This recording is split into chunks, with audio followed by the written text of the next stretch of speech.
Thank you, Fionn, and hello, everyone. I see a few new faces as well, and many I know. So I hope you all started the new year well, and we're looking forward to a great session today. And it's my pleasure to introduce to you for the first part of today's colloquium, Erika Piazzoli and Elif Kir. And they will present today on the double-edged sword of storytelling, ethical concerns in conducting performative language practice with refugees. I'll just briefly say something about them personally, and we'll keep it short because most of the information you find on the website. So Erika is a lecturer in arts education in Trinity College, Dublin. And she spent many years in Australia from 2008 to 2015. She currently teaches drama and education and arts education at Trinity College. I think I met Erika for the first time at a scenario conference in 2014 in Cork. And I've seen that over the years here in Ireland, she has been very proactive to push the idea of performative teaching and learning and arts education in general. So I had the great pleasure of launching her book 2 years ago, Embodying Language in Action. I would highly recommend that one. And all in the scenario team are delighted that Erika has come on board as a co-editor. So we'll play a very active role in scenario in the months and years to come. So everybody's delighted. Elif Kir graduated with a PhD in applied linguistics from Ankara University. And her PhD was focused on teacher education in Germany and Turkey. She also has a very international profile. She was a Fulbright scholar at the University of Pennsylvania, a researcher at Humboldt University in Berlin. And she's been a postdoctoral research fellow at the Trinity College Dublin. I guess that's where she then met Erika, and they began to collaborate on many interesting projects. So her interests include language, culture, and using creative drama, and she does workshops in many places. She is currently assistant professor at Istanbul Medeniyet University Faculty of Education. So we look forward to your presentation, Elif and Erika, and the stage is yours. Thank you. Okay, so welcome everyone, and thank you for being here. Before we start with the actual presentation, I'd like to ask you a question. And in order to answer that question, it would be great if you can just breathe in to the count of 4, breathe out to the count of 6, and just have a look around you, wherever you are. Look at the corners of the room and feel the soles of your feet on the ground as you keep breathing. And start to think about why you're here, okay? So most of us know each other personally or through correspondence because we have a common interest. And that in some way or another relates to the idea of practice, language and drama teaching, and therefore language and drama practice. I would like to ask you now in this sort of mellow, chilled out state, if you can get there, breathing in and out, and perhaps having a soft gaze and a bit of a stretch, to go back with your mind with the first time you became interested in, the idea of practice and body, right? And so I wonder if you can think of your first session you ever had, either as a participant, if you're not a teacher or not teaching, or if you are a facilitator or have been for some time, for your very first idea of practice, what sparked that interest. Now, can I get you to think now of yourself back then as a participant or as a facilitator when you first encountered practice and you decided that this was something worth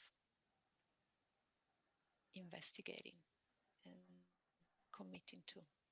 So Fionn is going to help me now. He's going to share a poll. It's one question. There is no right or wrong, and it's anonymous.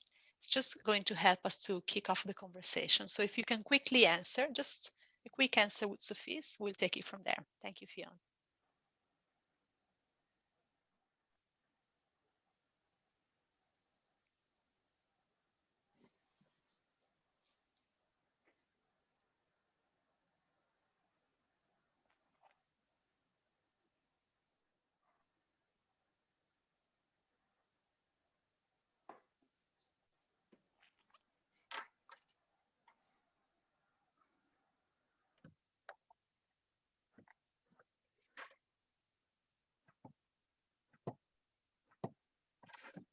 We're at the magic 33 of 34 again, and I've realized that the other person is the other computer that I have in case my computer breaks. So that's why there's one person not answering the polls. So I'm going to close it at that.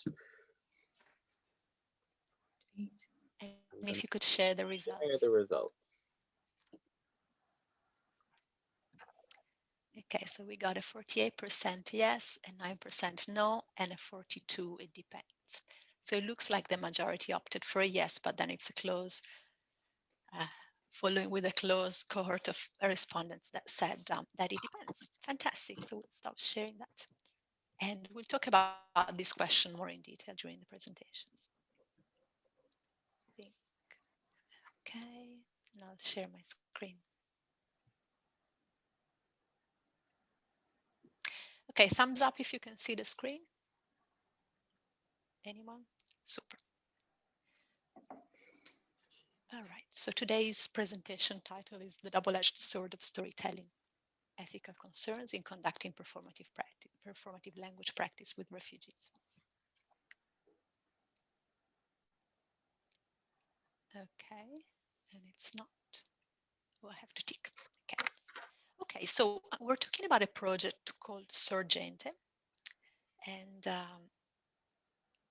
the practice that Sorgente is based on was inspired by an art exhibit that we first saw in this book, in this graphic book called Migrations in 2019.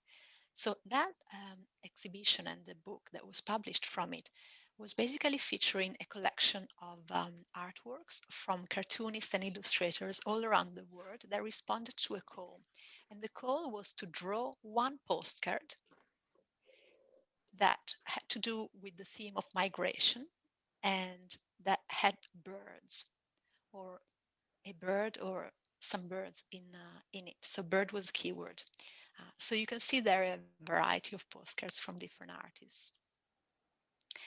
We were particularly inspired by this quote, all migration is an act of imagination, a flight of the imagination. So the project that we're about to present basically took this idea of migration and being an act of imagination and birds, and we created a series of workshops from them.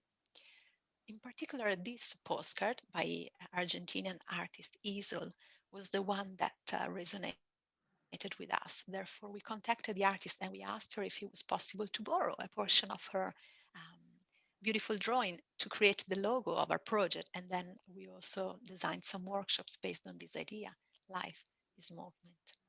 So as you can see there with the Sorgente logo, you see the little beak of the bird. So the two research questions that underpin the study are, how does motivation to belong relate to language learning when working performatively, long one, with young people enrolled in an English class for refugees and migrants in Dublin? And number two, how can embodied research methods be used effectively to investigate research question one? So I would like to acknowledge my wonderful team, myself, Erika, Elif, Fiona, who is here. Hello, Fiona. Luca, Marucci, Garrett, Skelly, Kathleen, Miriam, Rachel Jacobs, Anna, and Ashling. And the project was funded by the Irish Research Council. It's being funded, it's still ongoing. So let me take you on a journey about the project just to see where things are at. It all started when Elif came from Istanbul to Dublin here for her research fellowship in 2017 and 18, and sat down, had a chat, decided that this would be an interesting and worthwhile area to investigate, and we conducted a literature review.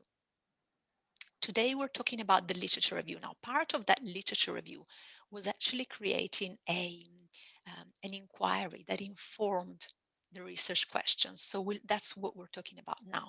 Then we applied for a grant and we were very lucky that we received the funding. So that was in February 2019. Then I had a year off because of maternity. So basically in February 2020, we resumed the project. We were ready to go. We started with the first phase, and then the second phase was about to kick in when the whole world basically came to a standstill, and there was, or there still is, really a lockdown imposed on us. So then we sort of had a spin-off project inside, outside, and beyond, which I'll tell you about some other time. And we're going on with the Sorgente project now in May, June, hopefully, and we'll have some findings and results later on in the year. So this is where we're at. But like I said before, let's talk about the literature review and in particular the inquiry related to the lit review.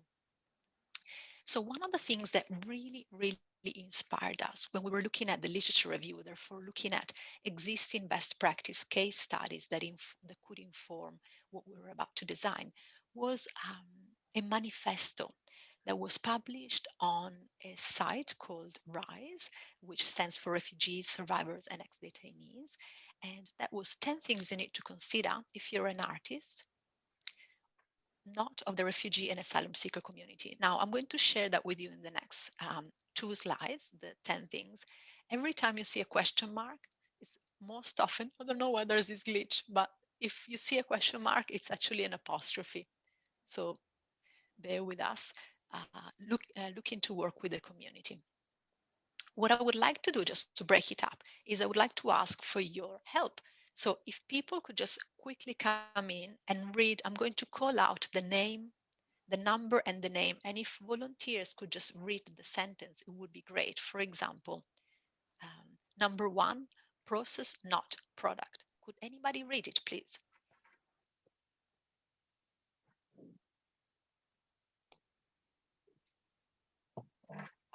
Okay, Tindara. Number 1, process, not product. We are not a resource to feed into your next artistic project. You may be talented at your particular craft, but do not assume that this automatically translates to an ethical, responsible, and self-determining process. Understand community cultural development methodology, but also understand that it is not a foolproof methodology. Who and what institutions are benefiting from the exchange? Thank you, Tindara. You're welcome. So just remember that basically this is this has been written by the association RISE. Yeah, so it's not something that we have written, it's their manifesto. Number 2, critically interrogate your intention. And a volunteer, please. Jody, our struggle is not an opportunity or our bodies, a currency by which to build your career, rather than merely focusing on the other, where do I find refugees, etc. Subject your own intention to critical, reflexive analysis. What is your motivation to work with this particular subject matter? Why at this particular time? Number 3, realize your own privilege. Dragan, what biases and intentions, even if you consider these good intentions, do you carry with you? What social positionality and power do you bring to the space? Know how much space you take up, know when to step back. 4, participation is not always progressive or empowering.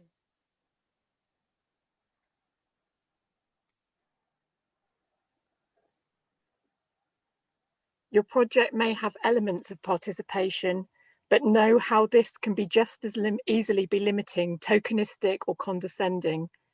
Your demands on our community sharing our stories may be just as easily disempowering. What frameworks have you already imposed on participation? What power dynamics are you reinforcing with such a framework? What relationships are you creating, e.g. informant versus expert, enunciated versus enunciator? Number 5, presentation versus representation.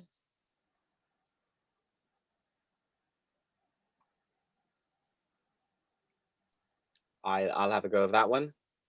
Know the difference. Number 6, it is not a safe space just because you say it is.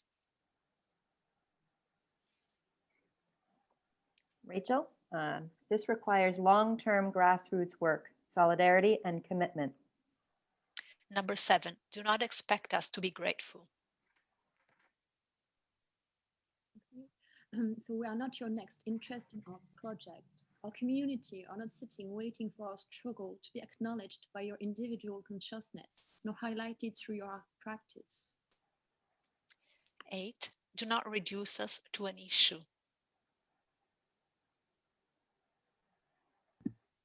Anna. I'll take it. Go, Perihan. We are whole humans with various experiences, knowledge, and skills. We can speak on many things. Do not reduce us to one narrative. Number 9, do your research. Know the solidarity work already being done. Know the nuanced differences between organizations and projects. Just because we may work with the same community doesn't mean we work in the same way. Number 10, art is not neutral.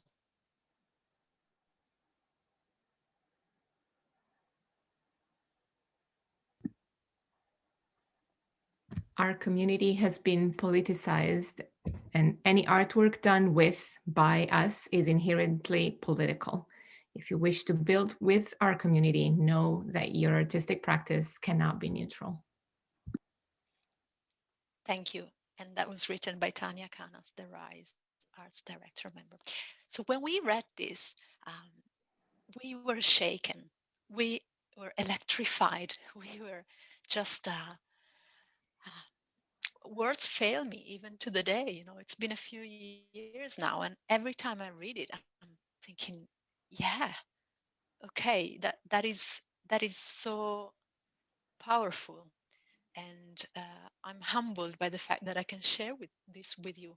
So we took this to be something that guided us at the very beginning of our literature review, and that generated the actual inquiry, because we thought, what I do about this, just to read it and print it and put it on your computer. How is actually how?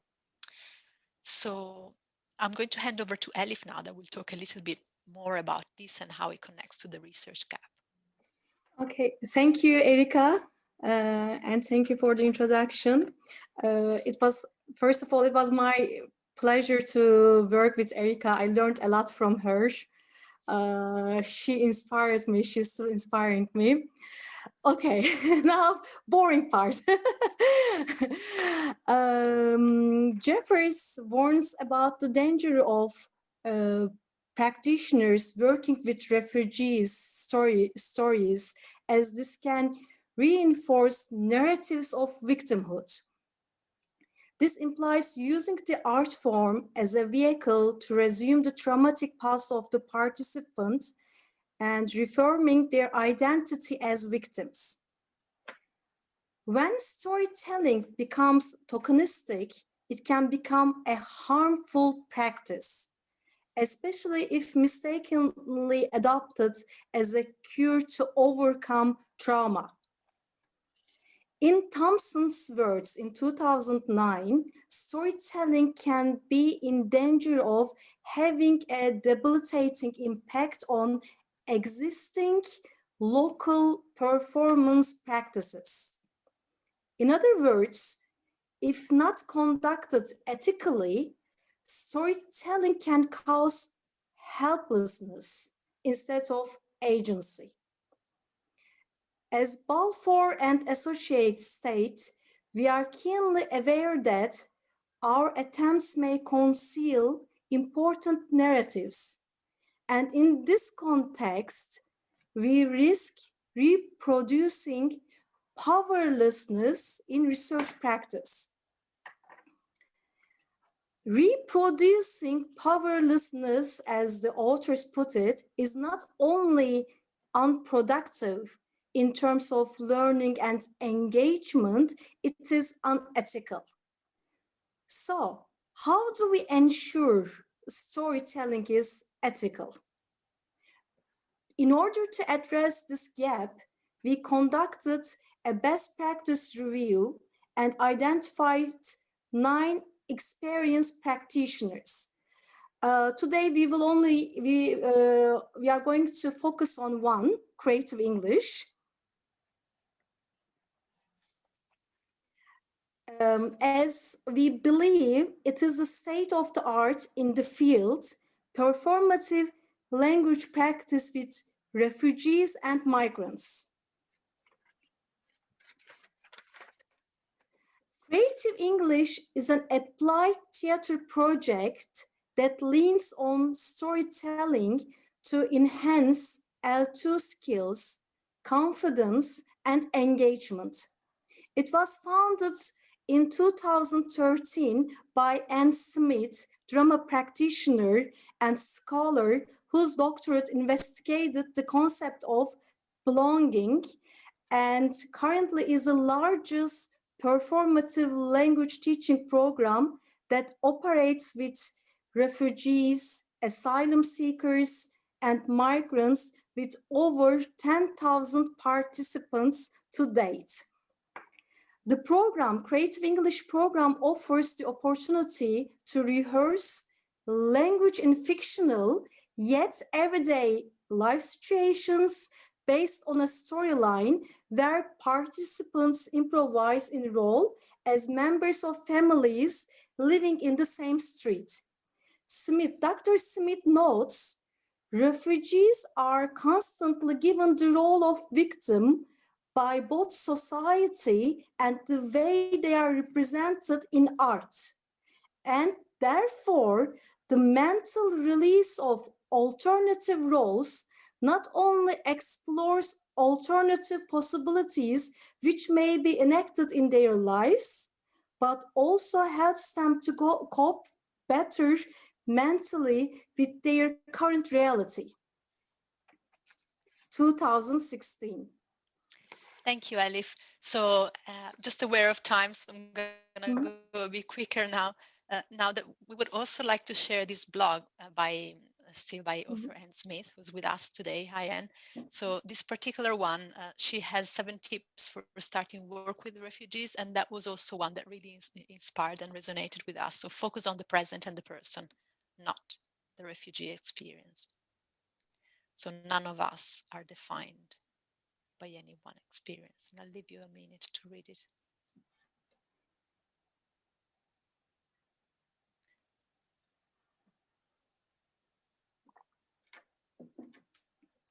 So I wonder now if very often when we work with refugees, we work with storytelling, we ask, what's the story? What's your story? But the big question is, whose story is it?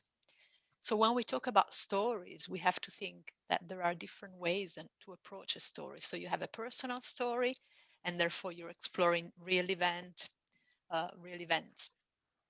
in the past or in the present, or a dramatized story where you're exploring something imaginary, therefore you have aesthetic distancing.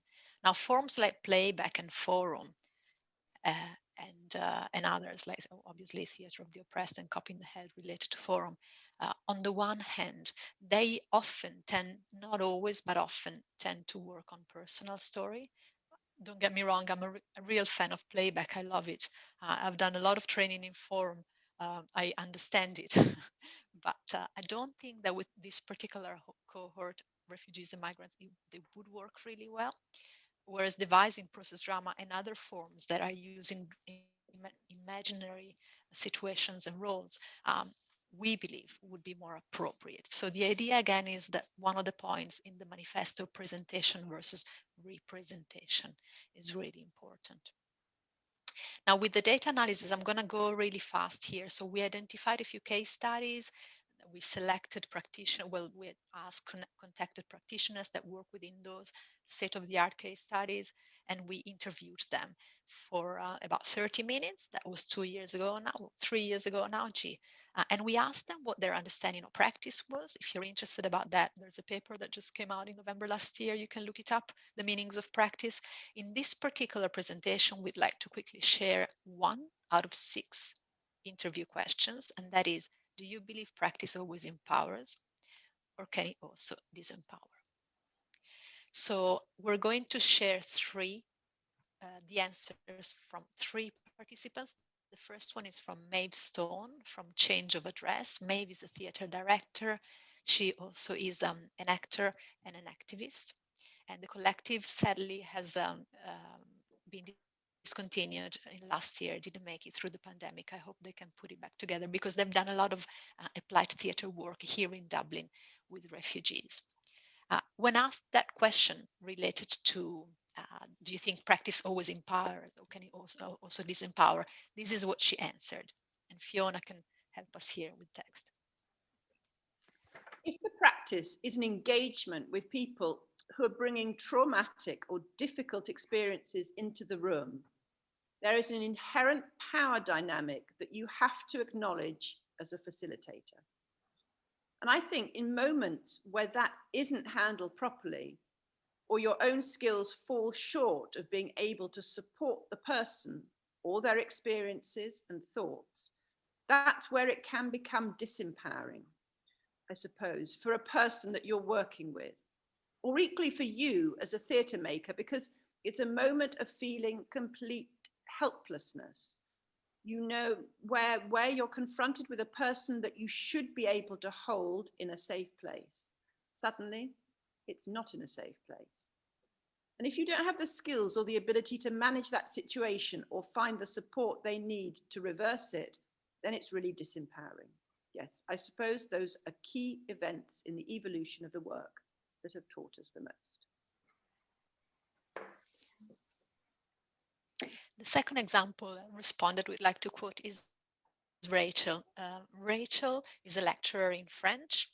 She's wearing multiple hats. So she's a lecturer in French, but also a play therapist, a psychotherapist, and she has her own play practice. So her research looks at the lived experiences and identities of migrant children. When asked the same question, she told the story of working with a teenager, that's not his real name, Sam, for a number of sessions, and then he stopped. He stopped going to her sessions when she mentioned in conversation that the word refugee. He didn't like, he was a refugee, but hearing that word, he froze and stopped going to the sessions.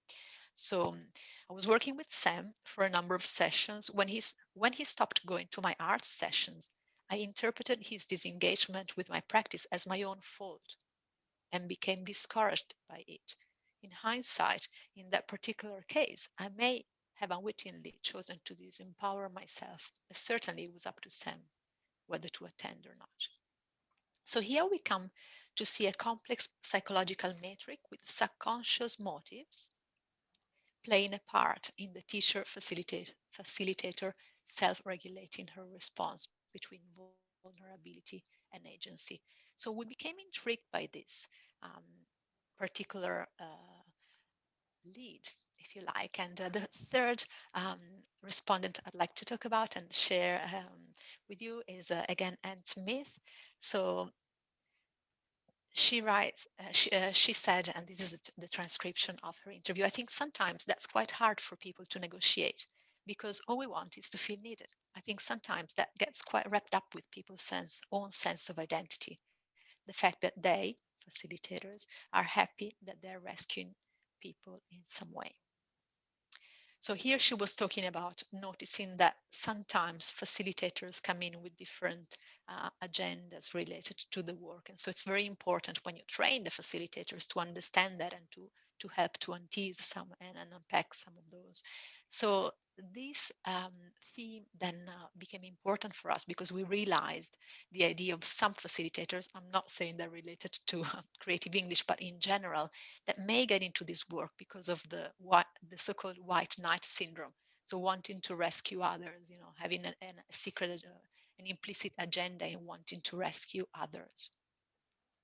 So the disempowering behaviors that we identified where facilitators' personal need agenda to rescue others, adopting a babysitting attitude, and Anne also mentioned this in some of her stories shared in the interview, taking a hegemonic approach to the English language, having an ethnocentric curriculum or repertoire, poor group management, didactic teaching style, and stereotyping.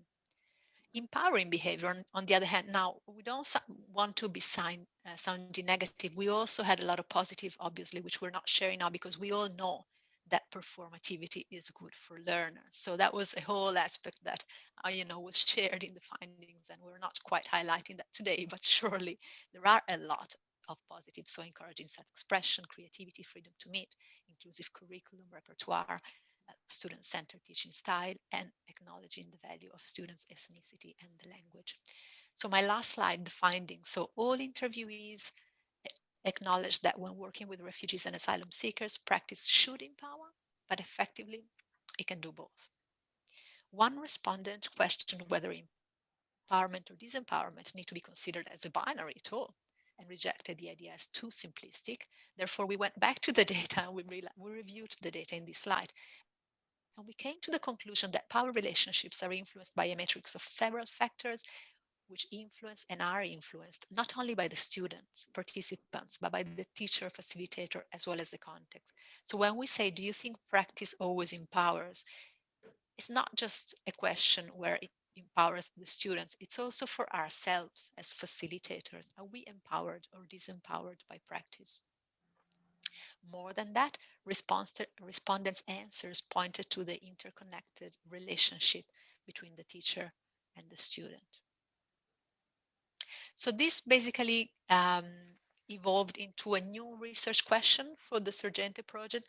How does performative language practice support an ethical imagination in the practitioners? And that is our third research question for the study. So basically this lit review and this inquiry then helped us to formulate a further question. So back where we started with the lit review 2017-18 and an inquiry from it. And we're basically, that was not just a linear process, but it was more of a cyclical process because that informed the research questions, and therefore the research questions will inform the data collection and everything that comes forth. So to conclude, I'd like to acknowledge the illustrator that sketched this wonderful drawing, Fritz Adefeld, a Danish fellow. Check out his website if you want. There are a lot of really cool vignettes. This one is called Sometimes Reality Cuts Both Ways. Love it. And again, I would like to acknowledge Isol Marisol, the Argentinian illustrator that has been kind enough to give us the rights to use her drawing in our logo. So thank you very much for listening, and I'll stop sharing now, and back to you, Fionn.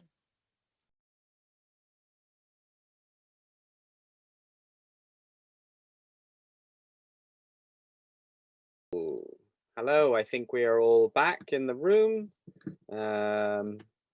Will I got involved in a room as well and lost track of time ever so slightly. So will we hear from room 1, please? And I can say that room 1, someone from 1 who can speak. Room 1 has Fiona. I don't know which number I was. No, room 1 Fiona, that's to be us. Oh, we are room 1. Okay. Yeah, I can do that. Okay, right. Very quickly. Room 1, we chose number 3, Realize Your Own Privilege. And we had various discussions about this complex word privilege. What is our privilege? And what the ideas that came up was the privilege as a teacher. So the privilege that you have, you know, as a teacher facilitator to get people's emotions, and it's up to you to decide how much of your own emotions to put into it. And privilege as in a migrant context, as somebody who can travel, go where they want, rather than sort of be stopped at borders. Privilege in the Indian context related to the caste system, that also came up. And we were kind of getting into a discussion, obviously there wasn't that much time, but about how privilege and agency are related. And, you know, does privilege give you greater agency, or what is the relationship? But I will stop there. I think that's my time. Thank you so much, Fiona. And then room 2, I'm going to put the who was in some of the people in the rooms in the chat, just so you can know ahead. So and Dragan. I'm happy to summarize if that's okay. And if anybody wants to add something, that would be great. So I think we were mostly talking about the notion of the safe space.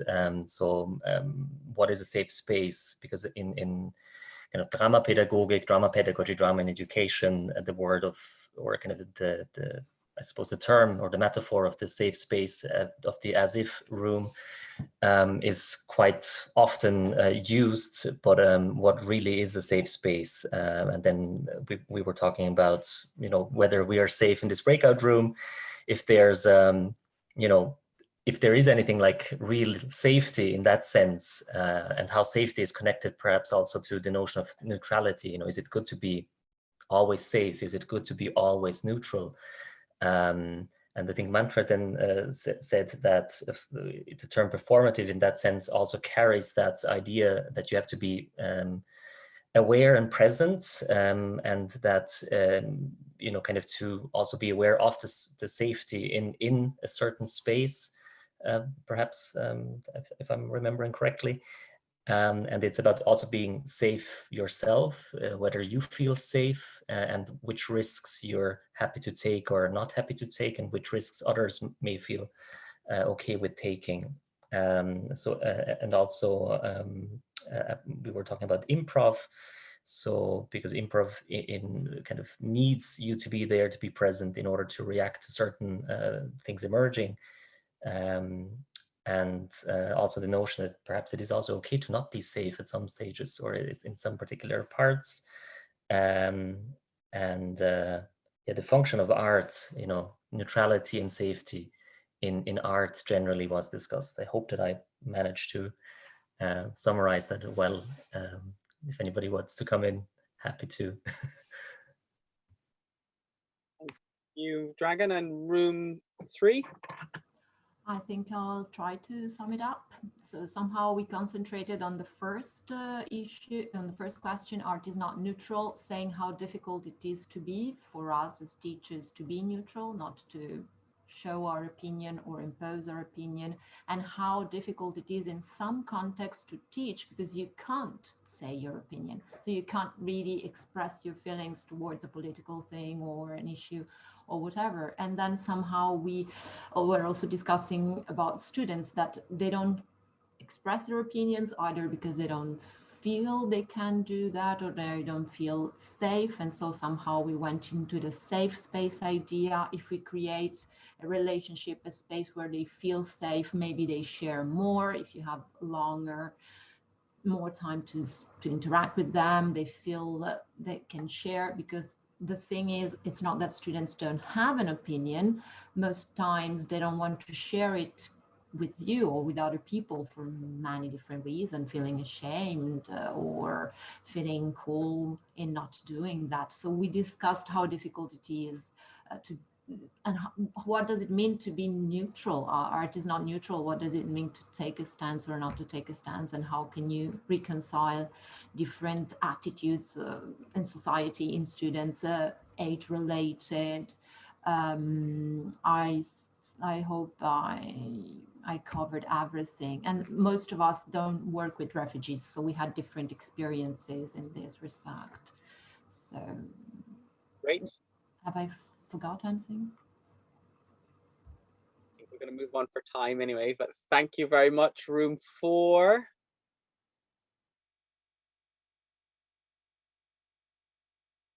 was. I'll take a stab at this, but participants in room 4, you can jump in. I think we looked in particular at safe space. Also, that was informed by the art as neutral. We looked at the politics, the inherent politics in every single classroom. And we talked a little bit about how that varies because it's very place specific as well, depending on where you are in the world.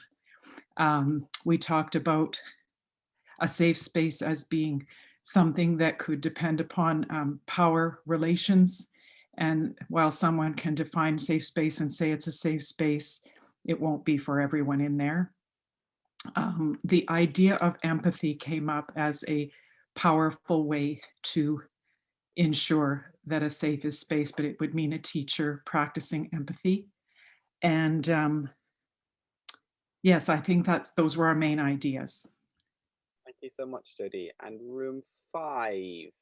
Yep, that was us, and I was deputized, so I'll take that. So we also discussed the safe space prompt, and most of our conversation revolved around the need to define, along with participants, to actively define what safe space might mean for that particular group, and that we run the risk of making broad assumptions, especially when we use language that we assume has a universal meaning or application, and really is context specific. And as others have touched upon, needs to be defined with that particular group. And then we also discussed the false binary of power dynamics that we take into these spaces. A lot of really, sort of a specific binary around this is who is in power, the facilitator, this is who may not be in power, the participants. And Wendy shared a story about how we might frustrate that and need to be aware and conscious that we don't take that into those spaces. And that was our conversation in room 5. Thank you very much, Rachel. And we'll move on to room 6.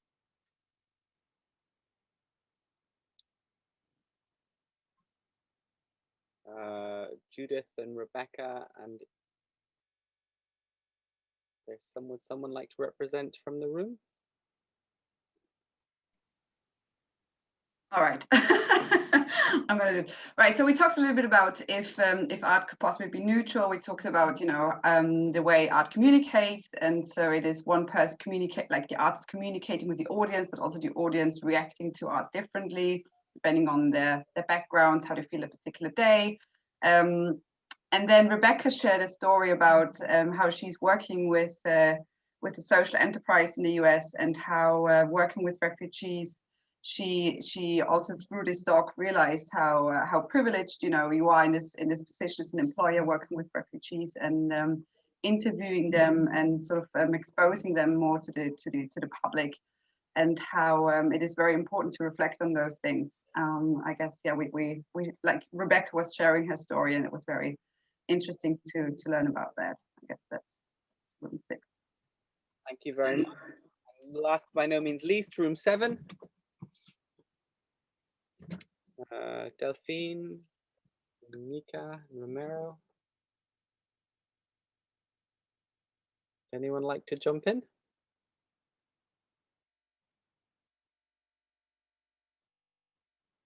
Maybe we've covered everything in what has been discussed so far. So we have had 7 rooms, so we've had lots of input on the various things that were talked about. So thank you, everyone. We're going to take maybe 4 minutes now just to stop staring at screens. I think you're supposed to do 20 feet every 20 minutes. Look at something 20 feet away, or use a bathroom, or get a cup of tea. So we'll aim to start back in about 4 minutes. Thank you very much to Erika and Elif for your paper. It was wonderful to listen to. And maybe just turn off your microphone, turn off your screen just for 4 or 5 minutes, and we'll come back and start again then. Thank you.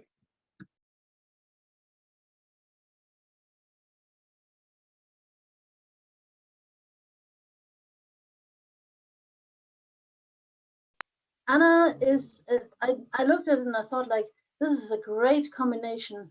Anna Santucci is a faculty developmental specialist, and Rachel Walshe is assistant professor, theater director, and dramaturg. And I thought, how cool is that? A somebody who is responsible for faculty development and a theater maker working together. And I'm really looking forward to their talk, Resisting from Within, by performing as teachers and learners, a higher education dilemma. And that's all for it. I think we're short for time, so I'm just immediately giving the floor over to Anna and Rachel. Thank you, Susanne. And I don't think you should be too jealous, because over here, it's right now a perceived temperature of -20 degrees for those of us who think in Celsius, or close to 0 degrees for those of us who think in Fahrenheit. So yes, Rhode Island is beautiful, but it's also kind of freezing right now. I'm gonna grab the screen here to get us started with a little prompt that we have for you. If you would populate your thoughts in the chat for us. And it might take a second for presentation mode to kick in. Can I get a thumbs up? Yeah. Great, thank you very much. So, and here as always, I'm indebted to Erika for inspiration, as inspirational as her previous talk was today, and as her book has been for me. I vividly remember his image from her book, in which she was on the threshold and was asked to identify whether she was a teacher or an artist. And transitioning from what we were discussing before during the previous talk, that the guidelines that they were sharing with us really apply to any practice, probably not only just working with refugees, but in general, our roles as teachers and facilitators. Would you help us populate in the chat all of that, as Erika was saying, we know about our role as teachers and how it overlaps with our skills and attitudes as practitioners, as arts and embodiment practitioners. Any word or phrase that comes to mind?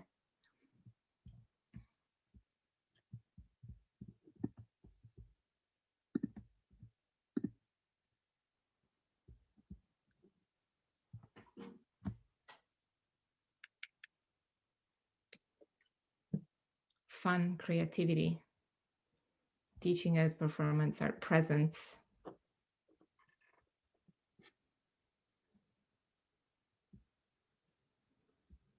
Embodiment, creativity, ensemble,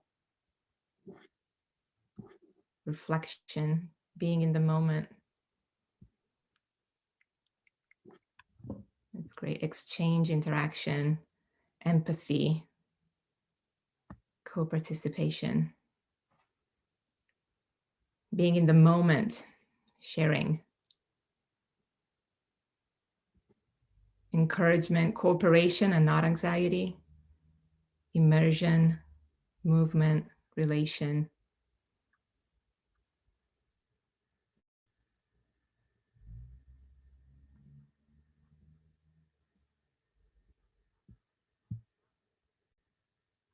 Inclusive, breaking boundaries.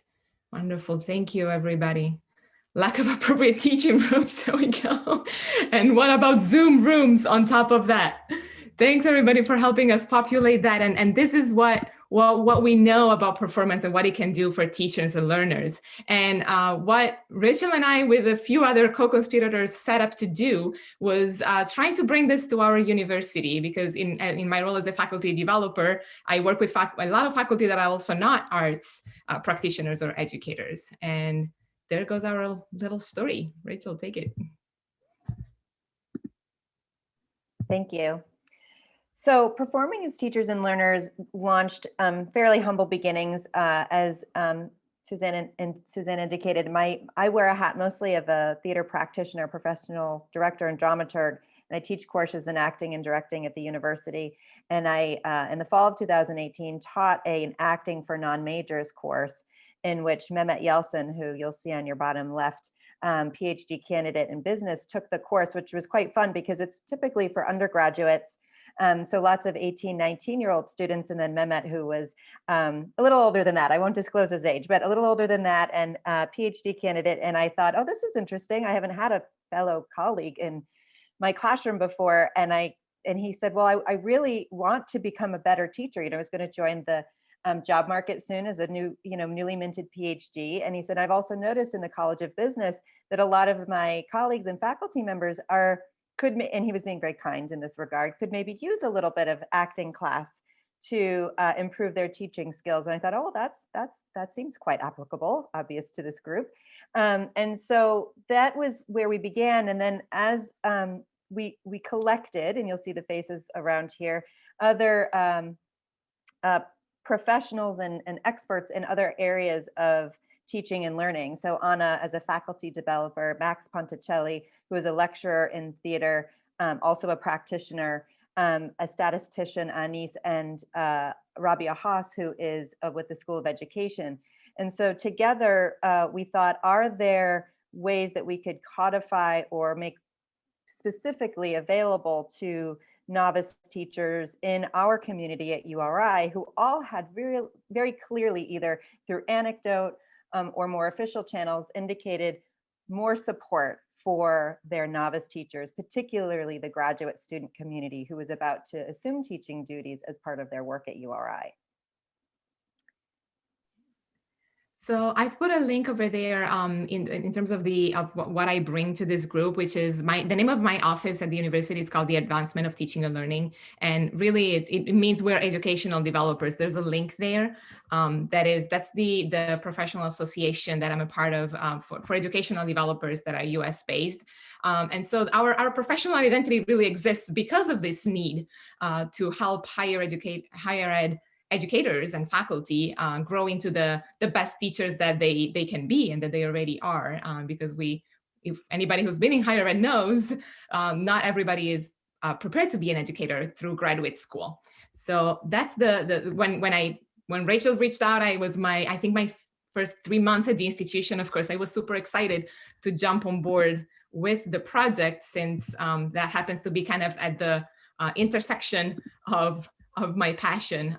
So I bring into that professional identity as an educational developer my performance practice work, which really looks at education as empowerment and liberation. So these are the things that I'm passionate about, what theater does, what performance practice does for teachers and learners. And so these are the questions that we set up to explore together with the rest of the group.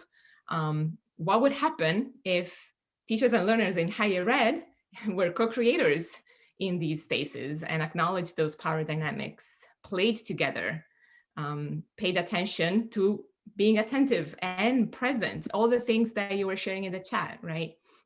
Figuring out where to go together, being authentically present and receptive to other inputs, being willing to be vulnerable, embracing mistakes as those learning opportunities that we know they are, but it's much harder to do that in a power dynamic situation. And validating perspectives, welcoming others as gifts. Yes, and I'm accepting you and building on what you're offering me, and we're gonna build together in the experience that is learning together. And so from these very exciting conversations, a first workshop emerged, which Rachel was one of the main facilitators for.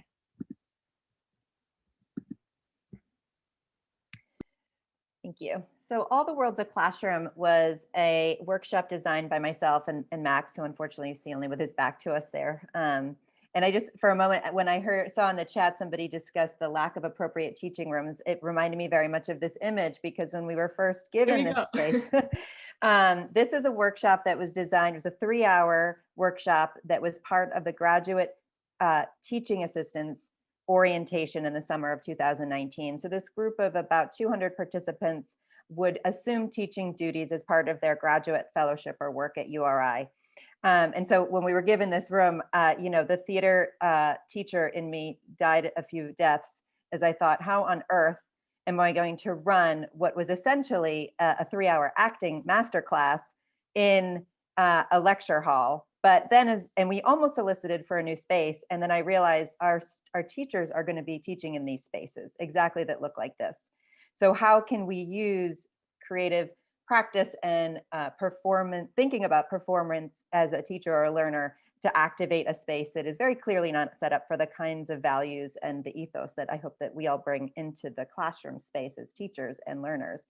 So I'll talk a little bit about the central themes that emerged or that were part of, So first I want to talk a little bit about, as I indicated before, the clear need that was demonstrated on our campus and how we initially coming through to us through anecdotes, but part of our research team interviewed participants through a survey before they joined the workshop. And so we've just pulled a few of the remarks that they shared, and I've highlighted just the things that really stuck with me. For clarity, neither Max nor I, who created the workshop, had access to this before the workshop.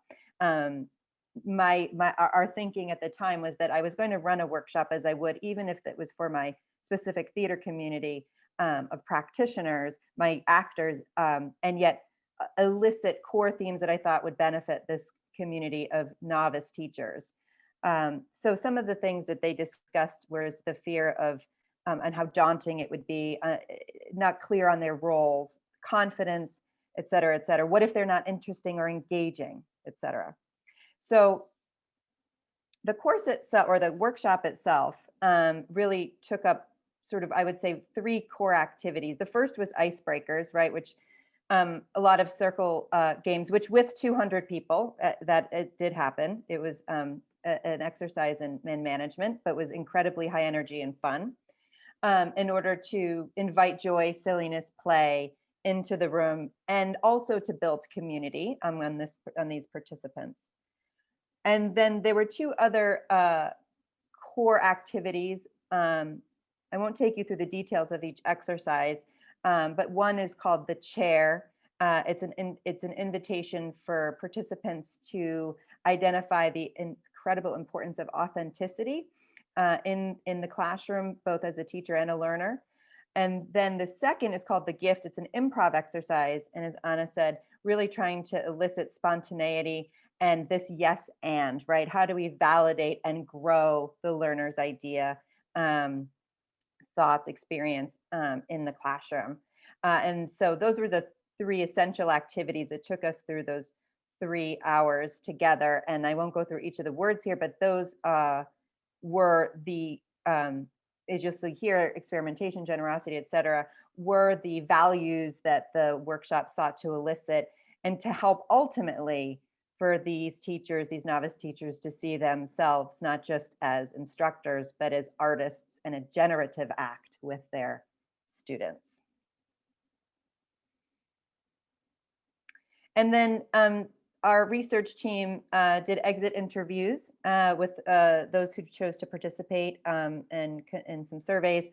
And you'll see here some of the responses that addressed that they felt that they got a lot out of the workshop itself, that it helped improve their sense of confidence or capacity to think on their feet, a sense of competence.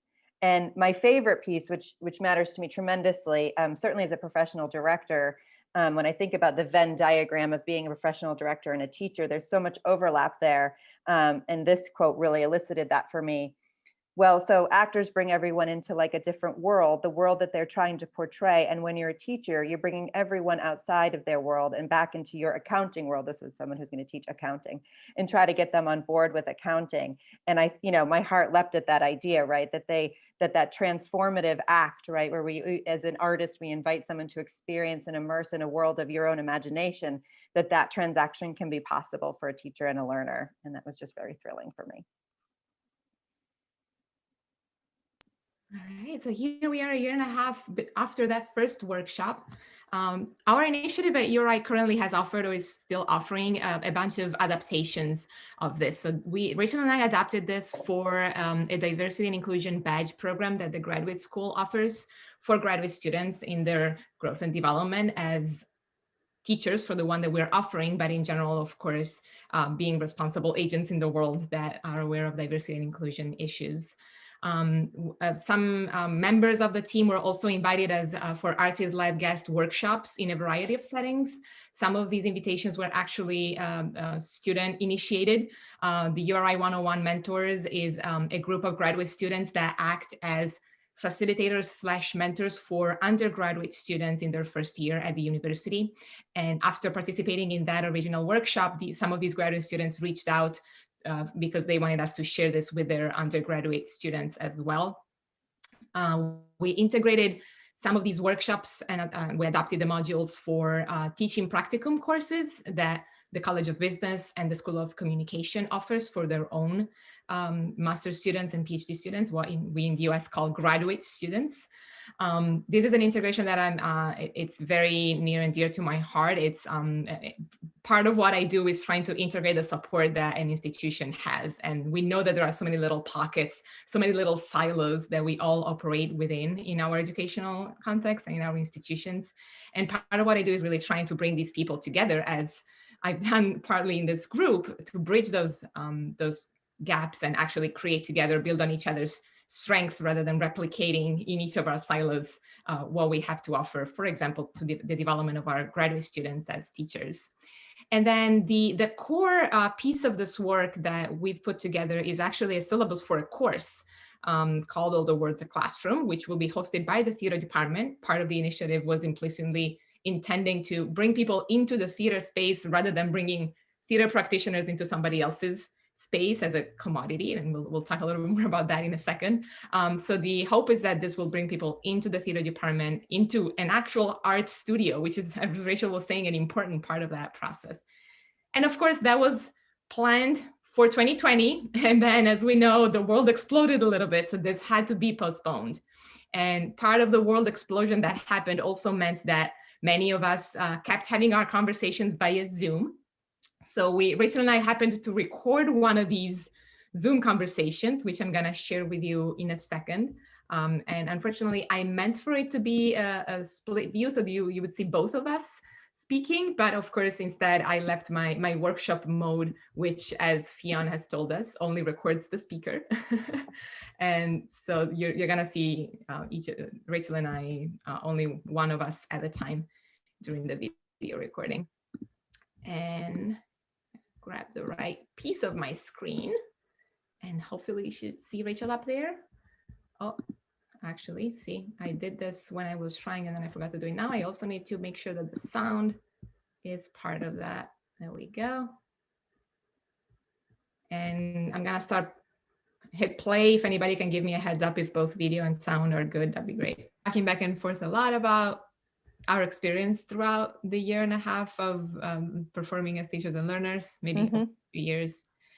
And for me, there's something there that we uncovered or identified in the process, which has to do with this tension between creating professionals out of the educational experiences that we provide for our students. And it may be more fundamental and genuine personal development and growth that is beyond what is quantifiable or exploitable in terms of someone's labor. Yeah, I agree. I think that something that I had not anticipated and probably wouldn't have been able to without actually trying to conduct this kind of work inside of an American higher ed environment was the stated goals and practices set out in PTNL might directly contradict and perhaps subvert the mission and practices and culture of American higher education. And by which I mean just that, in PTNL, right, we try to deprioritize productivity, banking. The student is a container, we fill them with something, and then we turn them into, as you said, like professionals, and they go out in the world and become part of the labor force. And we shift away from that, right? And our PTNL work, and hopefully that is the ethos of the artist, right? That there's something intrinsically valuable about the thing we create together. As opposed to extrinsically valuable, right? It has like value for somebody else for a purpose beyond just doing it. And I don't know that I ever anticipated that those two things would come into cross purposes while, we were in the midst of our work. And reflecting on it now, as you said, we were a year and a half at least out. And I realize that we may continue to come up against that tension, and we have to make some choices about how we navigate it. And what a year and a half it has been, by the way. Of course, COVID was not expected for anybody, any kind of course, slowed down a lot of what we had set up to do here. But I just want to jump on that for one thing before, sorry, I don't mean to interrupt you, but I actually think that was, for me, I'm only going to speak for me here, but as a member of the team, a critical turning point, because I think when COVID happened, you know, I'm a theater artist. I create artwork that by its very definition, hopefully happens in the presence of a live human being, right? There's a witness and a performer, right? So, and so when COVID happened and we all shifted our activities online, there was, I think, a bit of an unspoken entrepreneurial spirit. I think that's a good thing, right? Amongst the team, amongst us, say, we can make this happen, you know, online, we can keep it going. And it took me a little bit of time to ask the question, just because we can, does that mean we should? And I think that kind of entrepreneurial spirit comes from really being embedded in, you know, a job that I have, that I love, but that asks me to consistently produce. Yes, you're absolutely right. That's when we started unpacking this more explicitly. Yeah. And as with so many other things, the pandemic has acted as a magnifying glass on what we had set up to do here, and where the mission was maybe in a way that is not escapable, still connected to this idea of producing, of developing skills that have a very practical application and that can be employed, and they're going to produce good little workers, as I think you said in one of our conversation. That threshold of tolerance for the space in which we don't know, which is so powerful as part of the ethos of the work that we think PTNL can do. It's a very low threshold of tolerance in the world that we operate, and higher ed won't let us sit in that space of I don't know yet. No, it's so true. It's and you know, when you know,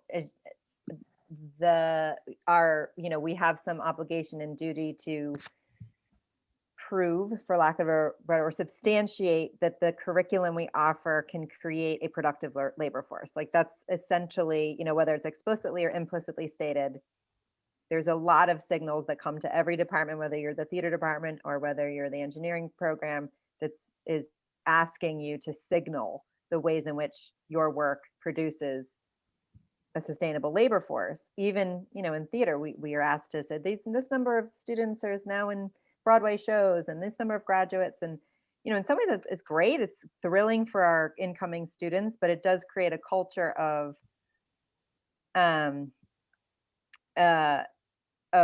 low tolerance, as you said, of I can't signal or define its value to you in using those terms. Indeed, the demonstrating success in what we do, and that for me connects at the very heart with the anxiety of being a novice teacher, and the fact that that's actually what a lot of our faculty in higher ed are, because they are amazing researchers sometimes, or have developed those sorts of skills in other areas. And it's just really hard to sit in that space of I want to grow more, I want to explore more as a teacher, when we are constantly pushed to demonstrate success. So even within the space that we tried to intentionally create that would open up the unpredictability, the playfulness, the experimentation, we ourselves found the project caught in the machine of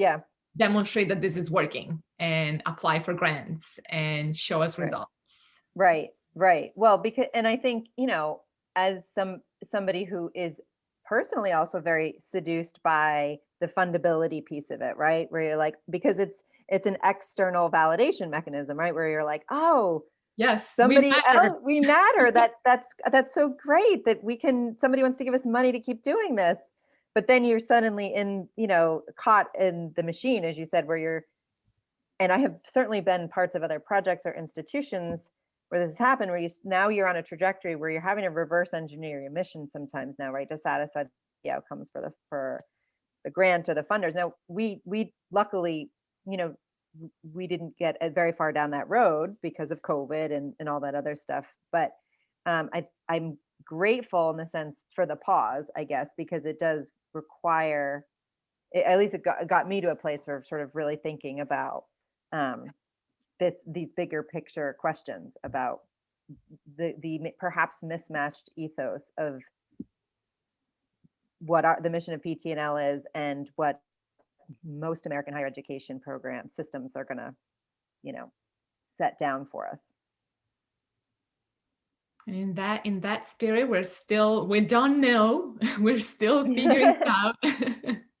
We're part of this narrative of success and production, and we're for me, I can speak for myself. I'm very excited about embracing that pausing, that in a lot of ways the whole world has been forced to, and I think we've all seen that in our professional spaces, that there actually isn't a, how should I say this? We are encouraged in words to take the time to pause because the world is going through a pandemic. Yeah. But in the reality, we're actually pushed to produce even more, to be in even more meetings, because now we can't do this remotely, and so on and so forth. And so I'm hopeful that our little group can sit with this, can take the time to explore it, to not be sure, to up our threshold of tolerance there for uncertainty, and to say that with the words of Haraway, that Erika should really staying with the trouble as our epistemology is something that I very much look forward to doing as this project continues, and with time when the course will be offered, maybe there will be space to gather more data and more interviews that are more intentional from the very get-go about the staying with the trouble. Yeah, and I love being that. With it. Well said. Excellent.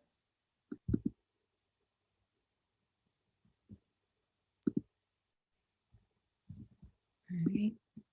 There she is, Erika, always inspiring me also from a distance in the next epistemological direction of our project here.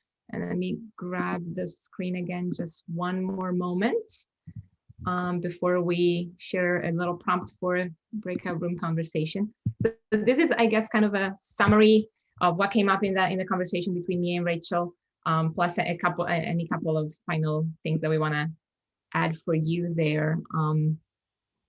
This idea of prioritizing process over product, which came up this morning as well.